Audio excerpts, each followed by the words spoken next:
വേദനിപ്പിച്ചു. ക്ഷമിക്ക. നിനക്ക് എന്നെ ഒന്ന് വിളിക്കായിരുന്നില്ലേ? വിളിച്ചെങ്കിൽ ഞാൻ ഓടി വന്നേനെ.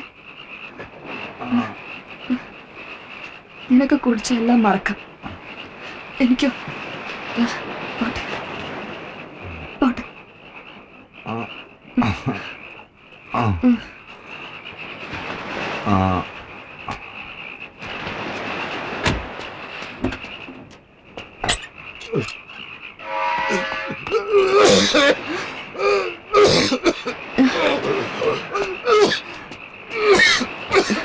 ചന്ദ്ര,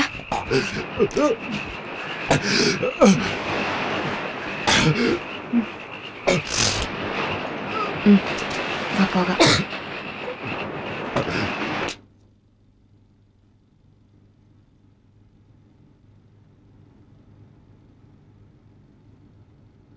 അപ്പോഴേ തൻ്റെ കോട്ട തീർന്നു. 2 പെഗ് കഴിക്കാനുള്ള അനുവാദവും പിൻവലിച്ചിരിക്കുന്നു. ഞാനല്ല, സാക്ഷാൽ ദൈവം. ഒരു പുരുഷായുസ് കഴിച്ചു തീർക്കേണ്ടത് ഇത്ര ചെറുപ്രായത്തിലെ കഴിച്ചു തീർത്താൽ ഇങ്ങനെയാ കോട്ട തീരും.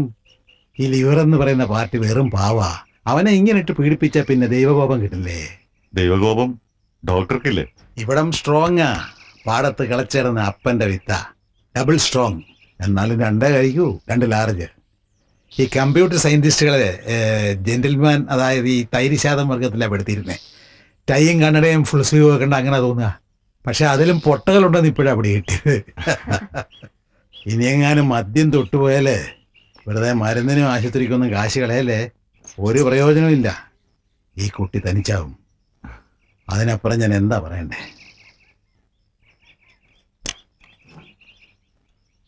അവിടെ വെച്ചേക്ക്.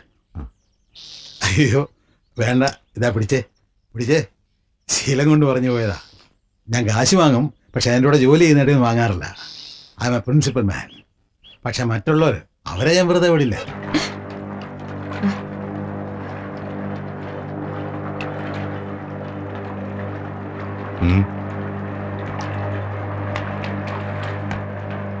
എന്തേ നിർത്തിയത്? എഴുതാൻ മൂട് വന്നുണ്ടോ? നമുക്ക് വീട്ടിൽ പോവാം. എന്നെ സന്തോഷിപ്പിക്കാൻ നീ കണ്ടെത്തിയ സ്ഥലമല്ലേ? ശരിയാ. എന്തോ എനിക്കിപ്പോ പേടി തോന്നുന്നു.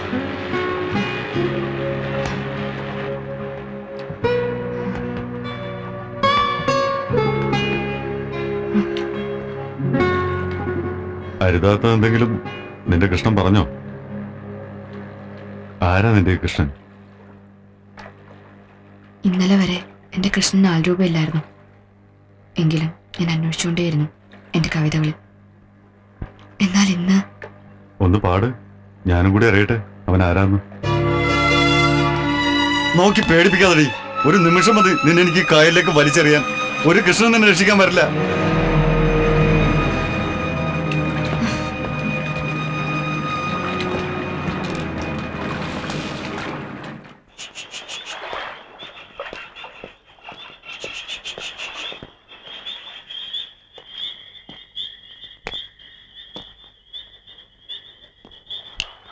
പാടടി. എന്നെ അപമാനിക്കാൻ നീ പാടിയതാണെങ്കിലും എനിക്കത് കേൾക്കണം. ഞാൻ അറിയാതെ പാടിപ്പോയതാ. വേദനിച്ചെങ്കിൽ മാപ്പ് തരണം. തരാം. അതിനു മുൻപ് പീലി വിടർത്തിയാടുന്ന എന്റെ കൃഷ്ണനെ എനിക്കൊന്ന് കാണണം. മോള് പാട്. കഴിയാഞ്ഞിട്ടാ ചന്ദ്ര. പാടടി. പാടാൻ ഇല്ലേ? ഇല്ല എങ്കിൽ നീ പാടും. നിന്റെ ഒടുക്കത്തെ പാട്ടെന്ന് നീ പാടും.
ഒരു പേഷ്യന്റ് അകത്തുണ്ട്.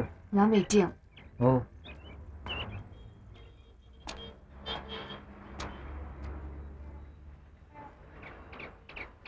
മാഡം,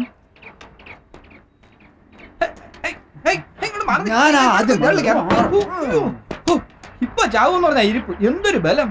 എല്ലാ ടെസ്റ്റിനും കുറിച്ചിട്ടുണ്ട്, പോരാത്തതിന് സ്കാനിങ്ങും ഒക്കെ മൂപ്പർക്ക് ഷെയറുള്ള സ്ഥലമായിരിക്കും. എന്ത് ചെയ്യാം, കൈപ്പുണ്യുള്ള കൈയായിപ്പോയി. ആ കേക്കട്ടെ. പിന്നെ എനിക്ക് പാടാൻ കഴിഞ്ഞിട്ടില്ല. ഒരുപാട് നേരം ശ്രമിച്ചോ? ഉം. ഇവിടെ എന്തെങ്കിലും വേദന? ഇല്ല. എന്ന് പറഞ്ഞാൽ എങ്ങനെ വേദന കാണണമല്ലോ. ഇല്ല സർ. ഭദ്രയുടെ പാട്ട് ഞാൻ കേട്ടിട്ടില്ല. സ്റ്റുഡൻസ് ആരോ പറഞ്ഞു അസലായിട്ട് പാടുമെന്ന്. ഏതെങ്കിലും ഫംഗ്ഷന് പാടിയിട്ടുണ്ടോ? ഇല്ല, 1-2 തവണ ഹോസ്റ്റലില്. ആ മതിയല്ലോ, കഴുത കരച്ചിലും പാട്ടാണെന്ന് പറഞ്ഞ് പ്രേരിപ്പിക്കാൻ അത് മതി. ആ എന്ത് കരച്ചിലാണെങ്കിലും ഒന്ന് കേൾക്കാം.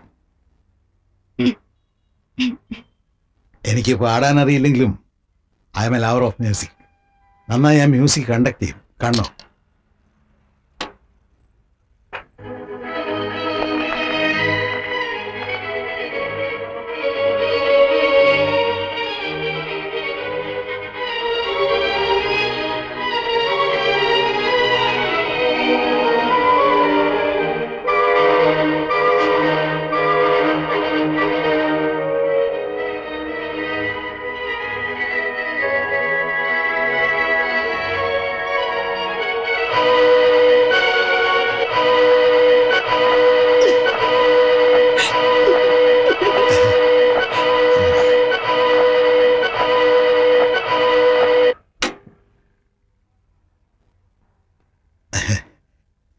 ഇനി ഭദ്രയുടെ ടേണാണ്.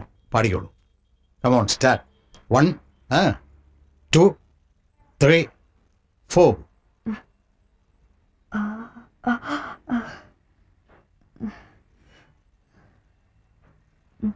ട്രൈ. കമോൺ. കഴിയുന്നില്ല ഡോക്ടർ.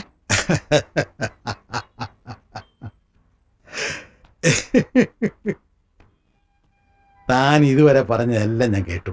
ശബ്ദത്തിന് ഒരു കുഴപ്പമില്ല. വർത്താനം പറഞ്ഞാൽ പുറത്ത് കേൾക്കുമെങ്കിൽ അതിൻ്റെ ഏറ്റക്കുറച്ചിൽ മതി പാട്ടാകാൻ. പഠിച്ച പുസ്തകത്തിൽ എന്താ പറഞ്ഞിട്ടുള്ളതെന്ന് ഞാൻ പറഞ്ഞിരണോ? സാർ, ഞാൻ ഒരുപാട് ശ്രമിച്ചു.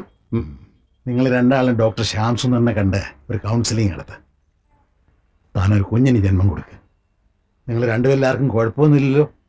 അത് തൽക്കാലം വേണ്ടെന്ന് വെച്ചോ. മനസ്സിലായി? മനസ്സിലായി. ഇനി താമസിപ്പിക്കണ്ട. ഒരു കുഞ്ഞുണ്ടെങ്കിൽ അതിൻ്റെ കരച്ചിലൊക്കെ ആകുമ്പോൾ താനേ ശരീരം പഠിക്കുള്ളൂ. പിന്നെ എപ്പോഴാടോ വഴക്കിടാൻ സമയം?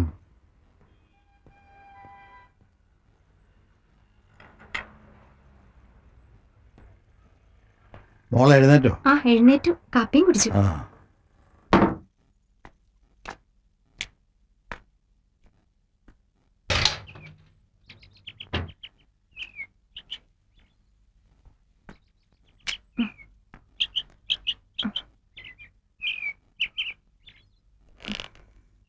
എനിക്ക് നിന്നെ കൂടാതെ വേറൊരു മോളുണ്ടെന്ന് പറഞ്ഞിട്ടില്ലേ? ഇതാ ഡോക്ടർ ഭദ്ര. ഞാനിതിനു മുമ്പ് കണ്ടിട്ടുണ്ട്, ക്ലിനിക്കിൽ വെച്ച്. എന്താ നിർത്തിയത്? ഞങ്ങളുടെ വീട്ടിലെ ചേച്ചിയുടെ ഒരു ചിത്രമുണ്ട്, അസലൊരെണ്ണം. സാറ് തന്നതാ. എന്തിനാ വെറുതെ വിഷയം മാറ്റണേ? ക്ലിനിക്കിലെ മോളെ കാണാൻ വേണ്ടി ഒരിക്കൽ ഭദ്ര വന്നു. അന്ന് നീ നല്ല മയക്കത്തിലായിരുന്നു. അതങ്ങ് പറഞ്ഞാ പോരെ. എന്തിനാ എണ്ണി നോക്കണേ? ഒക്കെ റേഷനല്ലേ, 1-2 എണ്ണത്തിൽ തെറ്റിന്ന് വരും. ശരി, ഇതാ കിടക്കുന്നു. നിങ്ങൾ രണ്ടോട് എന്തെങ്കിലുമൊക്കെ പറഞ്ഞുകൊണ്ടിരിക്കുക. ഞാൻ 1-2 പേഷ്യൻസിനെ കണ്ടിട്ട് വരാം.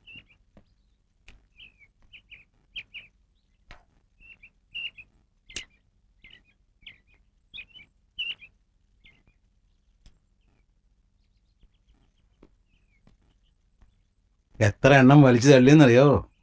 നീ ഇടയായിട്ട് ഉഴപ്പാണ്. ഒരു കണ്ണ് ഇവിടെ ഗായത്രിയുടെ വേണമെന്ന് ഞാൻ പറഞ്ഞിട്ട് നിന്റെ കണ്ണ് റോഡിലും ചുറ്റുവട്ടത്തെ ബാൽക്കണികളിലുമാണല്ലേ? എന്താണ് ഒരു രഹസ്യ വാർണിംഗ്? ഈ മോൾ ഒരു കുഴപ്പവും ചെയ്യില്ല. അച്ഛന് ധൈര്യമായിട്ട് പേഷ്യൻസിനെ പിടിയാ, കാശും ഉണ്ടാക്കാം.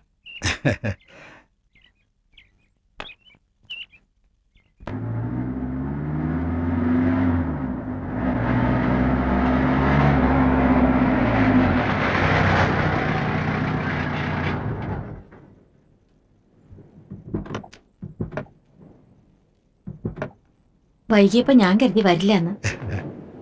മോളെ ഭദ്ര പറഞ്ഞറിയാം. ഇപ്പൊ നാട്ടിൽ തന്നെ ഉണ്ടോ? ഈ പ്രസ്ഥാനത്തിന്റെ വളർച്ചയിലെ മാധവനായുടെ ബുദ്ധിയുണ്ടെന്ന് പറഞ്ഞു കേട്ടിട്ടുണ്ട്. ഭദ്ര പറഞ്ഞു തന്നെയുള്ള അറിവാണ്. പക്ഷെ അത് ഇത്രയും മനോഹരമാണെന്ന് ഇപ്പോഴാണ് അറിഞ്ഞത്. ഇവള് വന്നാ സാധാരണ അന്ന് തന്നെ തിരിച്ചു പോവും. ഇന്നങ്ങനെ ആവില്ലല്ലോ. ഒരു ചേഞ്ച് വേണമെന്നുണ്ട്. വരൂ.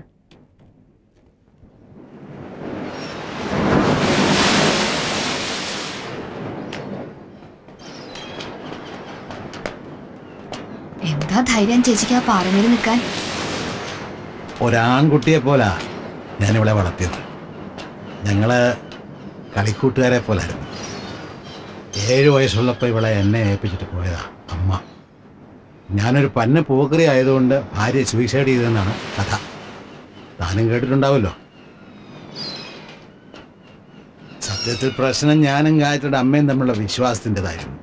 ഒരു പെണ്ണെനിക്ക് ഫോൺ ചെയ്താൽ, ഒരു സ്ത്രീയെ ഞാൻ അല്പം കൂടുതൽ സമയം പരിശോധിച്ചാൽ വെരുകിനെ പോലെ അവൾ അസ്വസ്ഥയാവും. ഒരു ദിവസം കൺസൾട്ടിംഗ് റൂമിൽ വന്ന് കുറ്റിയടിച്ച് ഉലങ്ങിയിരുന്നു. ഞാൻ പിടിച്ച് പുറത്താക്കി. അതായിരുന്നു പ്രകോപനം. ഗായത്രി മോളാണ് ആദ്യം കണ്ടത്. കത്തിയെരിയുന്ന അമ്മ.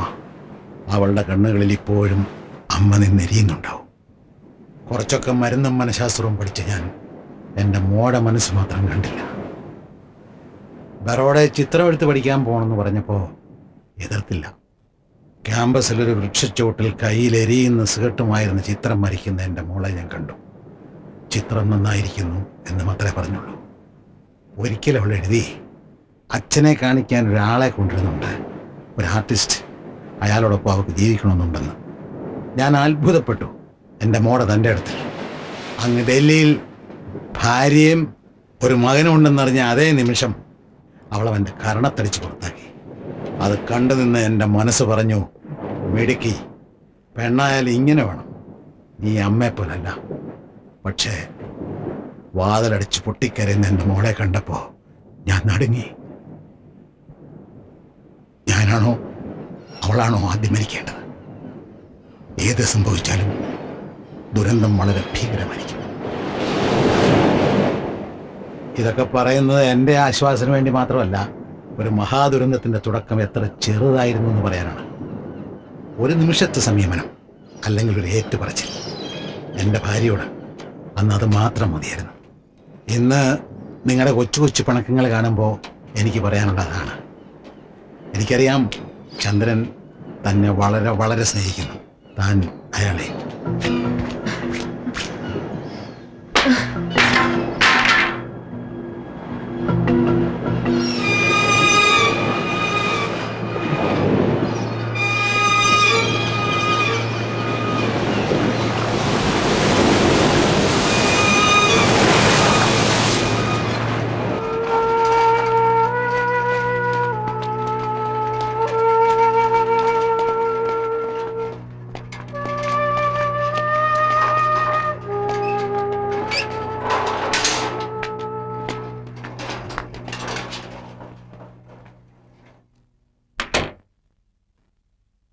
ഇനി ഭദ്ര വയ്ക്കോ. അടുത്ത ആഴ്ച ഹൈദരാബാദിലെ CMEക്ക് ഞാൻ പോകണം. ഒരു പേപ്പർ പ്രസൻറ്റ് ചെയ്യാനാണ്. ഭദ്ര ഇടയ്ക്കിടയ്ക്ക് വന്ന് മോളെ കാണണം. അവൾക്ക് വേറെ ആരും കൂട്ടുകാരില്ല. ഓക്കെ.